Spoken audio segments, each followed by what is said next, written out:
안녕하십니까. 소프트웨어공학 엑스퍼트 그룹의 김진태라고 합니다. 오늘부터 앞으로 한 에피소드에 20분 정도의 분량으로 소프트웨어 아키텍처에 대한 설명을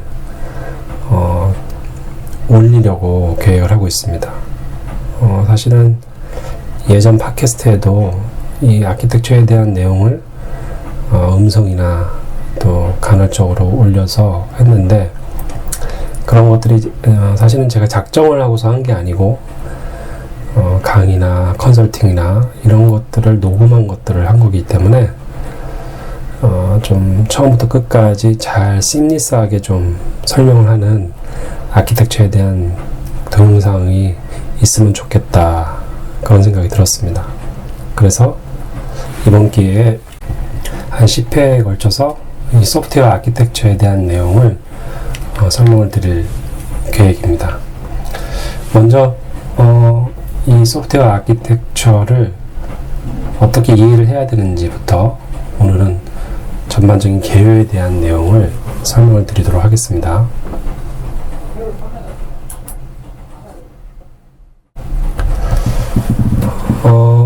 소프트웨어 아키텍처가 뭘까요? 많은 그 소프트웨어 개발자들을 만나게 되면 그분들이 희망하는 것은 소프트웨어 아키텍트가 꿈이라고 합니다. 소프트웨어 아키텍트가 꿈인 그분들은 그래서 아키텍처에 대한 관심이 많죠. 소프트웨어 아키텍처가 뭘까요? 많은 사람들의 의견이 분분하기도 하고요. 하지만 현재까지 여러 의견들이 이제 수렴이 되는 것 같습니다. 수렴이 되다 보니 대략 몇 가지 주요 특성으로 이 소프트웨어 아키텍처를 설명을 할 수 있을 것 같습니다. 소프트웨어 아키텍처라는 것은 소프트웨어 시스템의 외부로 드러나는 특성을 달성하기 위해 소프트웨어 시스템의 구성 요소, 그리고 그런 구성 요소들의 관계를 표현하는 시스템의 구조나 구조체, 이것을 이 소프트웨어 아키텍처라고 사람들은 이제 인식을 하고 있죠. 이 정의에 의해서 우리는 몇 가지 소프트웨어 아키텍처를 이해할 수 있는 그 단서들을 찾아낼 수가 있습니다. 먼저 첫 번째로 소프트웨어 시스템의 외부로 드러나는 특성을 달성하기 위한 거라는 겁니다. 소프트웨어 시스템의 외부로 드러나는 특성인 거죠. 우리가 어떤 시스템을 사용을 한다거나 만들려고 할 때 그 시스템이 외부로 드러나는 특성이 있다는 것이죠. 그 시스템만이 갖는 특성. 근데 그것이 외부로 드러나는 특성입니다. 그 외부로 드러나는 특성이니까 이 소프트웨어로 은행의 현금, 계좌이체 이런 것들을 할 수 있다라든지, 혹은 이 시스템으로, 금융 시스템으로 주식을 살 수 있다든지, 혹은 이 시스템으로 도서 대출을 할 수 있다든지, 이런 여러 가지 외부로 드러나는 특성이 있을 겁니다. 그래서 우리가 제일 처음에 먼저 떠올릴 수 있는 것은 외부로 드러나는 특성, 그리고 그 특성이 어떻게 보면 그 시스템이 필요한 목적에 해당되는 거겠죠. 계좌이체를 할 수 있다든가, 혹은 SRT나 KTX를 예약할 수 있다거나, 이런 것들이 해당이 될 겁니다. 하지만 조금 더 생각을 해보면 이 외부로 드러나는 특성이라는 것은 그런 기능, 그런 펑셔널리티에만 해당되지는 않습니다. 더 나아가서 SRT, KTX를 예약을 할 수 있는데 나의 어떤 현금 혹은 카드로 결제를 하게 하는 일이 생기겠죠. 그렇게 될 경우에는 어떤 카드나 나의 금융 정보에 대한 보안이 또 필요할 겁니다. 그래서 외부로 드러나는 특성이 이게 좀 외부 보완이 좀 됐으면 좋겠다, 그런 것들이 있을 수 있고, 보안만 있느냐? 조금 더 생각을 해볼까요? 보안으로만 끝나는 것이 아니라 SRT나 KTX를 예약을 한다고 할 때 그 SRT나 KTX를 예약할 수 있는 어떤 사용자의 어떤 편의성, 이런 것들도 되게 중요하게 보여지겠죠. 외부로 드러나는 특성으로서. 따라서 소프트웨어 시스템이 외부로 드러나는 특성을 달성하기 위한 것이 소프트웨어 아키텍처라고 한다면, 그 아키텍처는 외부로 드러나는 그 특성이 무엇이고 그것을 어떻게 달성할 것인가, 거기에 아키텍처가 초점이 되어 있다는 거고요. 우리가 그 소프트웨어 아키텍처를 잘 이해를 하기 위해서는 이런 외부로 드러나는 특성을 이 아키텍처, 더 나아가서 이 아키텍처를 구현하고자 하는 소프트웨어 시스템이 어떤 외부로 드러나는 특성을 지향하고 있는가, 그거를 파악하는 것이 굉장히 중요합니다.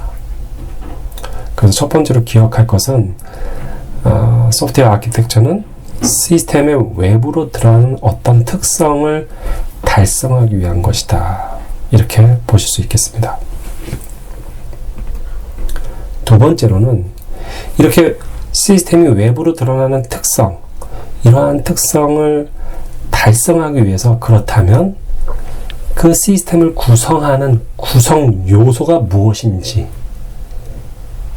그 구성 요소를 얼마의 규모로 분할해서 관리를 할 것인지, 그런 구성 요소, 그것에 대한 이해가 필요합니다. 배포를 하는 단위로서 자르나 와르나 DLL 이와 같은 요소들이 그 시스템을 구성하는 요소다, 이렇게 보실 수도 있겠죠. 그러면 외부로 드러나는 특성을 달성하기 위해 시스템 내부에서 시스템을 구성하는 요소를 우리는 무엇으로 보고 있고 설계되어 있고 관리하고 있는가, 그거를 파악을 해야 되는 것이죠. 끝으로 그 구성 요소들의 관계입니다. 관계. 소프트웨어 시스템이 작동한다는 말은 결국 소프트웨어 시스템을 구성하는 그 각각의 구성 요소들이 서로 간에 어떻게 상호작용을 하면서 시스템이 동작하는가로 이해할 수가 있겠죠. 따라서 우리가 소프트웨어 아키텍처를 이해한다, 소프트웨어 아키텍처를 알고 있다는 말은 각각의 구성 요소가 무엇이고 그 구성 요소들이 어떻게 이렇게 관계를 맺고 있는지, 그거를 이해하는 겁니다. 지금 설명드린 이 정의와 이 정의로부터 유추할 수 있는 핵심 키워드들은 앞으로 이제 설명되어지는 내용들에 있어서 굉장히 중요한 정의라고 보실 수가 있겠습니다.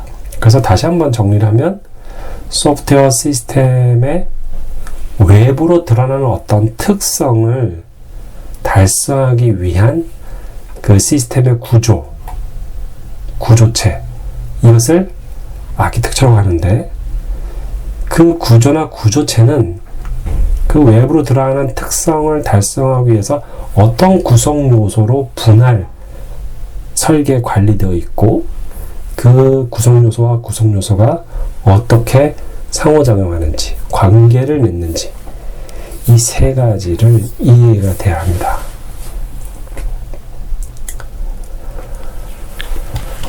아키텍처를 이해했다면, 그렇다면 우리는 왜 아키텍처를 수립을 하는가를 잠시 짚고 넘어가야 됩니다.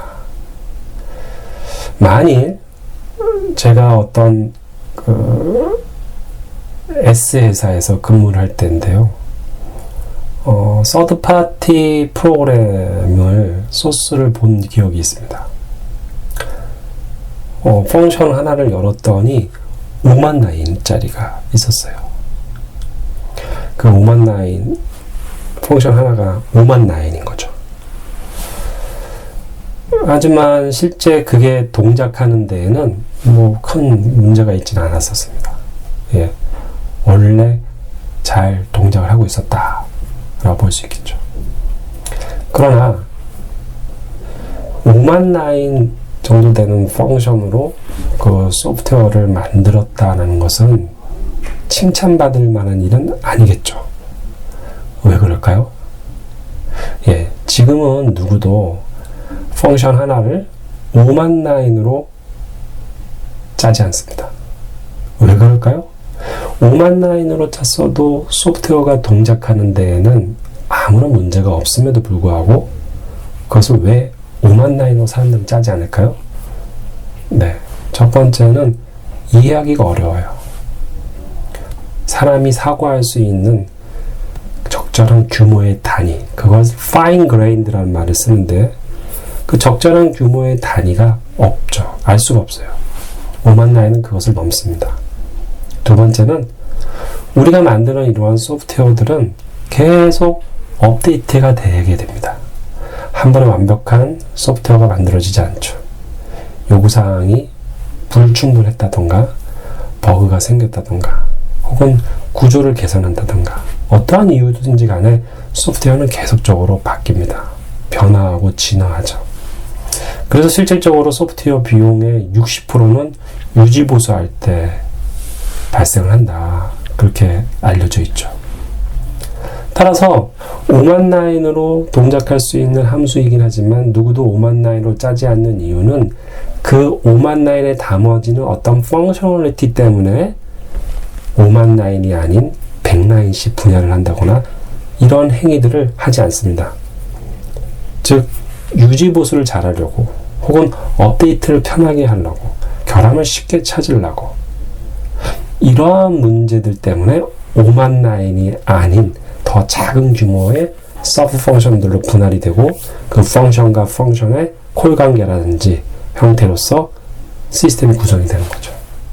즉 아키텍처가 필요하다는 것은 어떤 펑셔널리티 때문에 필요한 것은 아닙니다. 아키텍처가 필요한 것은 품질 때문이에요. 펑셔널리티도 품질의 한 요소이긴 하지만 좀 더 상세하게 엄격하게 얘기를 하자면 그러한 품질이 아닌 가용성이라든지 변경 용이성이라든지 성능이라든지 보안이라든지 사용 편의성이라든지 유지 보수성이라든지 변경 용이성이라든지 이러한 것들이 시스템이 가져야 하기 때문에 우리는 아키텍처 설계가 필요한 겁니다. 따라서 품질이 무엇인지에 대한 이해 그리고 이를 어떻게 표현을 해야 되는 건가에 대해서 선행적으로 이해함이 있어야 됩니다.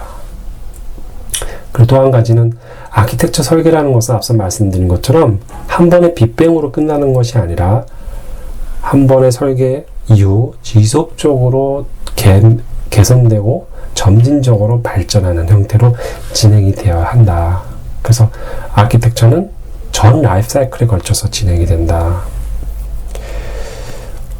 간혹 의미 전달이 어떻게 됐든지 간에 아키텍처를 요구사항을 설계하고 분석하고 아키텍처 수립하고 설계하고 구현하고 테스트하고 이런 식의 라이프 사이클의 하나로서 아키텍처를 설명하시는 분들이 있는데 좀 더 엄격하게 얘기를 하자면 그것은 적절하진 않은 거죠. 왜냐하면 아키텍처는 한 번 설계를 하고 나서 구현을 하거나 테스트를 하거나 할 때조차도 그 아키텍처는 지속적으로 변경 발전하게 되는 것이죠. 따라서 아키텍처를 설계한다는 것의 의미를 저는 이렇게 정의할 수 있을 것 같습니다. 시스템이 해결하려는 어떤 문제, 여기서는 이제 품질이라고 말할 수 있겠죠. 그 어떤 문제, 근데 이 문제는 외부로 드러나는 특성이죠. 이 문제를 어떤 방식으로 정리하고 풀어갈 수 있는지에 대한 논리적인 전개의 과정, 이것을 우리는 소프트웨어 아키텍처를 설계한다라고 말을 할 수 있을 것 같습니다. 자, 다음 시간에는 품질 속성 시나리오 이 내용으로 인해서 아키텍처 정의에서 처음에 언급해드렸던 외부로 드러나는 문제, 외부로 드러나는 특성, 그것이 방금 설명드린 것처럼 품질 때문이다 라고 말씀을 드렸죠. 그렇다면 외부로 드러나는 특성, 아키텍처와 연관된 외부로 드러나는 특성인 이 품질을 어떻게 이해하고 어떻게 분석해야 되고 어떻게 파악하는지에 대한 내용을 다음 시간에 설명드리도록 하겠습니다. 감사합니다.